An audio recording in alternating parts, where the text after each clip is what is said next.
वहीम अस्सलाम वालेकुम। आप सबका आने का बहुत बहुत शुक्रिया। मेरी आज प्रेस कॉन्फ्रेंस करने का मकसद अपने साथ होने वाली माली और जिनसी ज़्यादती को मंजर आम पे लाना है। मेरे साथ ज़्यादती करने वाला शख्स कोई आम शख्स नहीं बल्कि बाबर आजम है, जो इस वक्त पाकिस्तानी क्रिकेट टीम का कप्तान है। मैं अपनी बात शुरू करने से पहले आपको बताती चलूँ कि बाबर आजम से मेरा ताल्लुक़ आज कल से नहीं है। मेरे ताल्लुकात उससे उस वक्त से हैं जब वो क्रिकेट की दुनिया में उसका कोई ताल्लुक़ नहीं था और वो एक गरीब घराने से ताल्लुक़ रखता था। आप तो हम सब तमाम सहाफ़ी भाइयों से मेरी रिक्वेस्ट है कि मुझे इंसाफ दिलाया जाए और मैं उम्मीद रखती हूँ कि आप हर हाल में मुझे इंसाफ दिलाएंगे ताकि आइंदा कौम की किसी बेटी के साथ इस तरह की ज़्यादती ना हो जो मेरे साथ हुई है। मेरी रुदात कुछ इस तरह है कि बाबर आजम और हम एक ही महल्ले में बड़े हुए हैं, इकट्ठे रहते थे और वो मेरा स्कूल फेलो था। स्कूल की वजह से और एक जगह पे रहने की वजह से हम लोगों की बहुत अच्छी दोस्ती थी। सन 2010 में ही प्रपोज टू मी और मैंने उसके प्रपोज़ल को एक्सेप्ट कर लिया और वो प्रपोज़ल उसने मुझे मेरे घर आके ही दिया था। मैंने एक्सेप्ट कर लिया। जैसे जैसे वक्त गुजरता गया मेरी उसके साथ अंडरस्टैंडिंग और उसकी मेरे साथ बहुत अच्छी रही। हम लोगों को शादी करने का हमारा प्लान था। हम लोगों ने शादी करने का प्लान कर चुके हुए थे। बाबर ने और मैंने, हम दोनों ने अपनी फैमिलीज़ को बताया। बाबर और मेरी फैमिलीज़, हम दोनों की फैमिलीज़ ने हमें साफ इनकार कर दिया। फिर बाबर ने और मैंने कोर्ट मैरिज का फ़ैसला कर लिया। 2011 में बाबर मुझे मेरे घर से भगाकर, बाबर मुझे खुद अपने घर से भगाकर कोर्ट मैरिज के कहकर मुख्तलिफ जगहों पर किराए के मकान पे रखता रहा। जब मैं उन मकानों में रहती थी, पहले मैं आपको बता दूं, एक मकान जहाँ पे मैं रहाइश पजीर थी वो गुलबर्ग में माडा कॉलोनी में था, गली नंबर 2 में, और दूसरा जो मकान मैं किराए पे रहती रही हूँ वो Punjab society H block defence में था। वहाँ पे हम रहते रहे हैं। मैंने बाबर को कई मरतबा उस दौरान इसरार किया कि हम शादी कर लेते हैं, लेकिन बाबर ने मुझे यही कहा हमेशा कि अभी हमारे हालात ठीक नहीं है, थोड़ा वक्त गुजर जाए फिर हम निकाह कर लेंगे। हालात थे इस तरह के कि हम लोगों के कोई खाने पीने का कोई इस तरह नहीं था। मैं नौकरी करना शुरू होगी। बाबर ने मुझे बताया था कि वो क्रिकेट खेलना चाहता है और उसको क्रिकेट का बहुत शौक़ है और मैंने उसकी इस कोशिश में पूरी कोशिश की है। अपनी मेहनत हद से ज़्यादा मैंने उसके साथ अपनी मेहनत की है, उसके साथ मिलके। 2014 में ऐसे वक्त गुजरता गया है। 2014 में से पहले मेरा सैलून, मैंने नौकरी के साथ साथ सैलून बनाया। सैलून मेरा चलता रहा। सैलून से मेरी जितनी इनकम आती थी मैं सारी बाबर आजम को देती थी। बाबर आजम के खाना पीना, कपड़ा, रहाइश, क्रिकेट के जितने एक्सपेंस थे सब मैं अफोर्ड करती रही हूँ। जब वो आउट ऑफ सिटी जाता था वहाँ के जितने एक्सपेंस थे पीसीबी के अलावा वो भी मैं सब उसके अफोर्ड करती रही हूँ। 2014 में जैसे ही पाकिस्तानी टीम में उसका नाम आया, एकदम उसका रवैया थोड़ा समय से आस्ता आस्ता तब्दील होना शुरू हो गया था। मुझे नज़र भी आ रहा था, लेकिन मेरे हालात इस तरह के थे कि मैं अपने घर वापस नहीं जा सकती थी, क्योंकि बगावत मैंने भी की थी, बाबर ने भी की थी। फिर 2014 में बाबर आजम ने मैंने फिर उसको इंसिस्ट किया कि हम लोग शादी करते। उसने कहा अभी शुरुआत है, थोड़ा वक्त गुजार लो, हम आस्ता आस्ता और मज़ीद अपने आप को स्ट्रॉन्ग कर लें, अपने हालात बेहतर कर लें, हम शादी कर लेंगे। वक्त गुजरता गया। 2016 में I was pregnant in 20 weeks. जब मैंने बाबर को बताया, उसका ये खबर सुन के एकदम रवैया इतना अजीब हो गया मेरे साथ, जैसे मैंने कोई गुनाह कर लिया है। मुझे मारा पीटा, काफ़ी मुझे इंसिस्ट किया और मैं उस वक्त बेबस थी बिकॉज मेरे पास तो कोई और ऑप्शन नहीं था। तो बाबर आजम ने मैं आखिर उसकी इस बात में मैं हामी भर ली। वो मुझे बेगम कोर्ट पे एक it was very congested place जहाँ पे वो मुझे ले गया इस्तिकाते हमल के लिए। उसमें मुलव्वस उसके 2 दोस्त भी थे, एक कज़न था और उसका छोटा भाई भी था, सफ़ीर आज़म अब्दुल कादिर के बेटे Usman Qadir. He is a eye witness.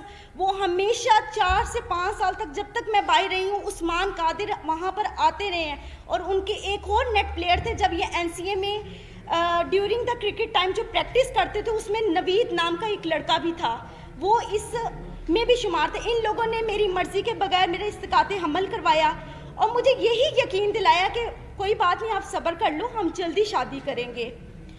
अब सिचुएशन ऐसी थी कि मैं थोड़ी ठीक हो गई थी। बाबर ने मुझे इंसिस्ट किया कि आप अपने घर चली जाओ और सुलह कर लो, क्योंकि मैं पाकिस्तान में बहुत कम होता हूँ, तुम यहाँ पे अकेली होती हो, तो आप अपने घर। मैंने किसी ना किसी तरह अपनी सुलह कर ली बाबर से, अपने घर वालों के, बाबर के कहने पर। जब मैंने सुलह की है, मैं अपने घर गई हूँ। बाबर का रवैया दिन ब दिन जैसे जैसे वो अरूज पे आ रहा, तो उसकी हवस भी उतनी बढ़ती जा रही थी। वो मेरे साथ वो ताल्लुकात बनाता रहा जो ना हमारा कोई कानून इस चीज़ की इजाज़त देता और ना ही हमें इस्लाम इजाज़त देता है। अब वो इस पर्पज़ के बाद वो फिर दोबारा मेरे साथ वही सब कुछ करता रहा। मैं अपने घर होती थी, घर से मुझे बाइब लाता था, मुख्तलिफ होटलों में, मुख्तलिफ प्लेसेस पे लेके जाकर मेरे साथ जो भी सब कुछ करता रहा है। जब ये सब हालात मेरे चलते रहे हैं, 2017 में आखिरकार इसने इतनी मरतबा मुझे मारा पीटा, और मुझे कई मरतबा इस दौरान इसने इनकारी भी शादी से की है। मैंने इस दौरान जो मेरी हॉस्पिटल में बाबर आजम मुझे लेके जाता रहा है एज अ बीन वाइफ, मुझे चेकअप करवाता रहा है। यहाँ पे उसकी प्रॉपर मेरे पास एविडेंस मौजूद है। Just give me one. ये सब वो एविडेंस है जिस पे मेंशन है कि बाबर आजम मुझे उस हॉस्पिटल में लेकर जाता रहा, क्योंकि मेरा आईडी कार्ड नहीं था और वहाँ पे बाबर आजम की आइडेंटिटी लगती रही थी। ठीक है, ये उस चीज़ के एविडेंस है। ये मुझे वहाँ पर लेके जाता रहा है, सब कुछ करता रहा। बिल आखिर मैंने तंग आके 2017 में पुलिस रिपोर्ट की बाबर के खिलाफ, जिसके पर्पस में इसके फैमिलीज ये सब आए हैं। उधर जब हमारे जो ऑफिसर थे जिन्होंने हमें देखा था, उस ऑफिसर ने ये फैसला किया कि आप बाबर को यहाँ पे पेश करें। बाबर पेश नहीं हुआ, लेकिन उसी रात सेम नाइट बाबर ने, जो ऑफिसर मौजूद थे उनके सामने, हमारा मशरूत सुलहनामा पे उसने मुझसे दस्तखत करवाए। और इस वक्त 2017 में जो मैंने पुलिस कंप्लेन की थी बाबर के अगेंस्ट, बाबर की वो अगेंस्ट नसीराबाद में फेडेक्स ऑफिस में दर्ज है एप्लीकेशन। एक मिनट, वो मौजूद है। और उसके बाद बाबर ने 2017 में बाहर के मुल्क किसी में जाना था खेलने के लिए। 2017 में जब कंप्लेन के बाद बाबर ने जाना था, और हमारे यहाँ पे आई थिंक कोई PSL भी हो रहे थे, तो मैंने बाबर से सुलह सिर्फ इस वजूहात पे की थी कि बाबर मुझसे शादी करेगा, और बाबर ने मुझे खुद इस चीज़ का यकीन दिलाया था कि वो मुझसे शादी करेगा। फिर आखिरकार 2017 में इसने सडनली अपना नंबर चेंज किया। वो नंबर भी इसका PCB में इसके ऑफिशियल रजिस्टर्ड है, और जो इसका इस वक्त मौजूद नंबर है वो भी इसका ऑफिशियल नंबर मेरे पास मौजूद है, जिससे मुझे कांटेक्ट करता है, मुझे मैसेजेस करता था। और फिर उसके बाद इस तरह वक्त गुजरता गया। तकलीफ़ जो थी मैंने बर्दाश्त की। 3 साल से मज़ीद मैं बाबर आजम की इस हवस का निशाना बन रही हूँ। अब उसने आकर मुझे साफ इनकार कर दिया कि ना मैंने तुमसे शादी करनी है, ना मैं तुमसे कोई ताल्लुक़ रखना चाहता हूँ, और ना ही तुम मेरा कुछ बिगाड़ सकती हो। वो अपनी इस पावर को गलत इस्तेमाल कर रहा है। 10 साल उसने मुझे इतने बुरे तरीके से जलीलो ख्वार किया, हवस का निशाना बनाया। आज वो बिल्कुल इनकारी पे आ गया हुआ है, बिल्कुल। क्योंकि आज से 10 दिन पहले भी मैंने उसके खिलाफ पुलिस कंप्लेंट की, क्योंकि 20 नवंबर को जब इसने जाना था, उससे एक दिन पहले, मैं आपको लाइव उस चीज़ के सब सबूत दिखाती हूँ। इसने मुझे कॉल की, इसने कहा अगर तुम किसी भी पुलिस के पास गई या तुमने मुझसे अब मुतालबा शादी का किया तो तुम अपनी जान से भी जाओगे, और तुम्हें यही नहीं पता कि मैं तुम्हारे साथ करूँगा, क्योंकि सारी ज़िंदगी उसने मुझे मारा पीटा तो वैसे बहुत ज़्यादा है। हद से ज़्यादा ज़्यादती के बाद आज मैं यहाँ पे इंसाफ लेने आई हूँ। जी अच्छा, ये आप ना पिछले 10 साल की अपनी और बाबर आजम की गिरफ्तारियों की प्रेस कॉन्फ्रेंस कर रहे हैं जी, ठीक है ना? आपकी गिरफ्तारियों से हमारा क्या लेना देना, पहले ये क्लियर करें। देखें, आपका लेना देना ये है कि मेरा हक है, मैं कानून के पास जा सकती हूँ। जब मैं कानून के पास गई, मैं DSP के पास गालिब मार्केट गई है, SP गालिब मार्केट ने पहले सुना है, उन्होंने मेरी उस एप्लीकेशन को ट्रांसफ़र कर दिया माडा टाउन DSP के पास। आज तक DSP ने दोबारा मुझे पूछा ही नहीं है। बाबर आजम के पास मेरे तमाम वीडियोस, मेरी हर चीज़ उसके पास मौजूद है, हर चीज़ मौजूद है। सिर्फ वो अपनी पावर दिखाना चाहता है। जहाँ जहाँ पीसीबी ने जहाँ जहाँ इनको कमरे ठहरवाए पाकिस्तान के अंदर जब ये मैचेस खेलते थे, उसके साथ वाला हमेशा कमरा मेरा हुआ है, हमेशा। वो अभी भी अपने नंबरों से मुझे कॉल्स की हैं, उसने मुझे धमकियाँ दी हैं, डराने की, मारने की, ये सब मौजूद है।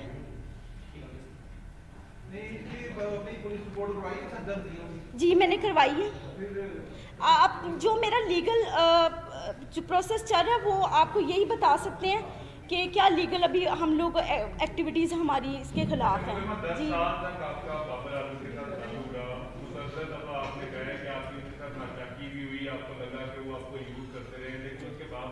देखिए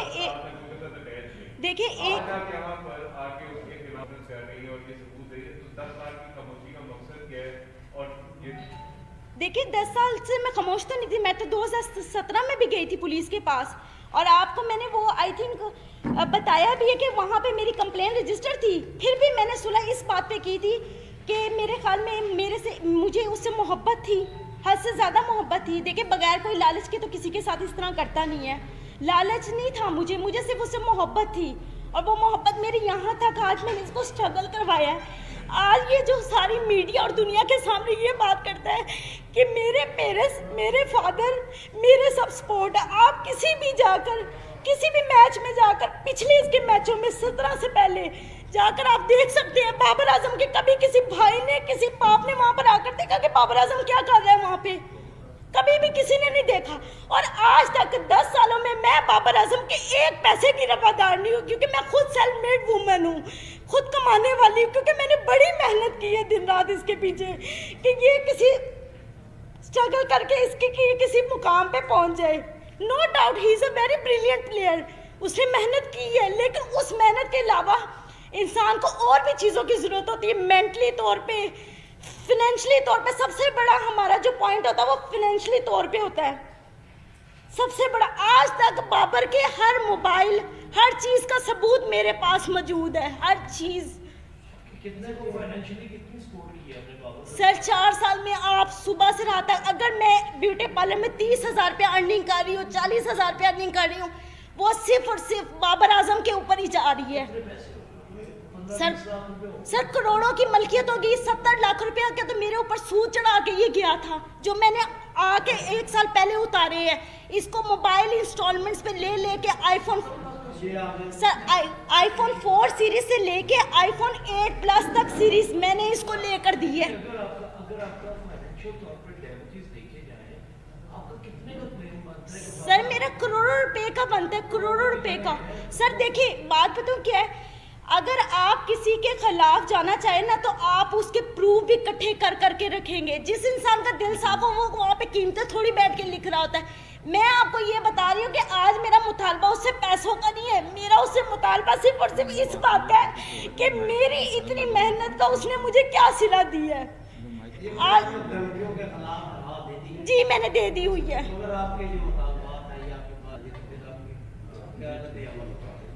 वो मुझसे शादी करे, मैं करूंगी, मैं हर जगह पे जाके अब करूंगी, क्योंकि मुझे नजर आ गया कि बाबर की तरफ से मुझे साफ इंकारी है, साफ इंकारी है। मैंने आज से 1 महीना कंटिन्यूसली पीसीबी के वहाँ पे फ़ोन किए है, मुसलसल फ़ोन करती रही हूँ उनको। जब मैंने ये अपना जो था मैटर बताया, उन्होंने कहा ये हमारे प्लेयर की पर्सनल लाइफ है, हम नहीं डिस्कस करना चाहते। मैं पुलिस के पास गई, पुलिस ने जो मेरे साथ किया वो मैंने आपको बता दिया। अगर हमारा कानून इतना स्ट्रॉन्ग हो तो आज मैं यहाँ पे आके बैठ के आप लोगों के सामने दलीलें पेश ना करूँ।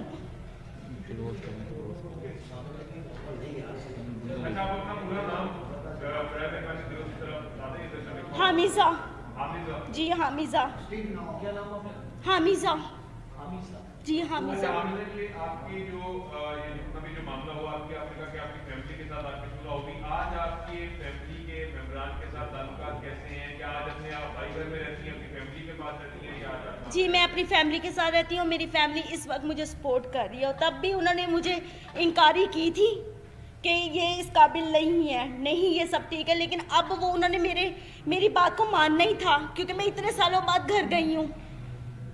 और वो मेरे रिश्तेदारों को, लोगों को यही बता रहे हैं कि इसकी शादी हो चुकी हुई है। अच्छा, आपके काउंसिल से हमारी रिक्वेस्ट होगी, काइंडली बताइएगा इनका जो केस है उसकी कानूनी इस टाइम पर क्या जो है वो डेवलपमेंट क्या हो। जी मैं बता रहा हूँ जी। इन्होंने 20 नवंबर 2020 को CCPO लॉर्ड साहब को जी अब्दुल समी, इन्होंने 20 नवंबर 2020 को CCPO लॉर्ड साहब को एप्लीकेशन दी है फॉर रजिस्ट्रेशन ऑफ FIR, लेकिन उस पर स्टिल कोई एक्शन नहीं हुआ था, जिसकी बाबत सेशन कोर्ट में for registration of FIR 22A/22B की पिटीशन दायर की गई है, जिसमें 4 दिसंबर के लिए कोर्ट ने कमेंट्स तलब किए हैं मुतलका SHO नसीराबाद से, और एक दूसरी पिटीशन फाइल की है हरासमेंट की जो आबिद रज़ा खान साहब के साथ स्टिल पेंडिंग है, उसमें 5 डेट है, 5 दिसंबर की है, और एक डैमेजेस का सूट फाइल किया है इन्होंने, वो भी पेंडिंग है before court of competent jurisdiction. अभी तक तो स्टिल लीगल जैसे मुद्दे पर इल्जाम आए थे कि काफी दफा तशद्दुद का निशाना भी बनाते हैं, तो क्या किसी भी एक वाकई का मेडिकल करवाया गया उसके बाद मेडिकल हो गया तो कुछ कि ये मेडिकल का मामला नहीं है, ये जो बेसिकली लीगल लैंग्वेज में इसको देखते हैं, ये शादी का झांसा दे के हरामकारी कह लें, वो लफ्ज़ मैं यूज़ नहीं करना चाह रहा, मेरे ज़बान ज़ेब नहीं दे रही। मैं सवाल नहीं करना चाह रहा हूँ आपसे कि बहुत दफा बाबर आजम ने इनको थप्पड़ मारे, इनके साथ इनके ऊपर तशद्दुद किया, वो इन्होंने आपने फरमाया जी। क्या एक दफा भी किसी तशद्दुद के बाद आप पुलिस वाले के पास? जी मैं गई हूँ 2017 में, मैं गई हूँ 2017 में, मैंने पुलिस के पास जाके जी बताएं सर। जी अभी आपने बाकायदा शादी नहीं की? नहीं सर, शादी नहीं सर। ये सारा अफेयर का मामला है जी ठीक है, आपके साथ जो भी आपकी जिस तरह से अब वो एक स्टार है जी ठीक है। एक बात आपने देखा तो ये रखिए कि स्टार है, स्टार विवाद से हो गया वो तो नहीं करेगा, आप प्रेस कॉन्फ्रेंस कर लें, एहतजाज कर लें, बस में जो भी आप वो नहीं करेगा, आपका चुनाव क्या करेगी सर। मैं आइंदा का लाइफ क्या है अपनी लाइफ का? सर वो तो स्ट्रगल है ही है, जिस तरह ज़िंदगी गुजरी वो तो मैं गुजार रही हूँ, लेकिन इस वक्त मेरा सबसे मेन पॉइंट बाबर आजम को सज़ा दिलवाना है। वो मेरा हक है, वो मुझसे कोई नहीं छीन सकता, वो मेरा हक है। जो ये आज तक वो मेरे सर करता, क्योंकि वो मुझे इस्तेमाल करता रहा है, सिर्फ और सिर्फ जहाँ से बाजी में मोहब्बत का कह के यहाँ तक आज मुझे लेकर आया है। आप चाहते हैं बीजेपी को ताने से हटाए? ऑफ कोर्स हटाए, क्योंकि कोई भी स्टार सिर्फ अपने ग्राउंड में छक्के और चौकों से नहीं बनता, अपने किरदार से और अपनी फितरत से बनता है। ऐसे बंदे का क्या पता कल वो पाकिस्तान को भी बेच दे, ऐसे बंदे का क्या पता है।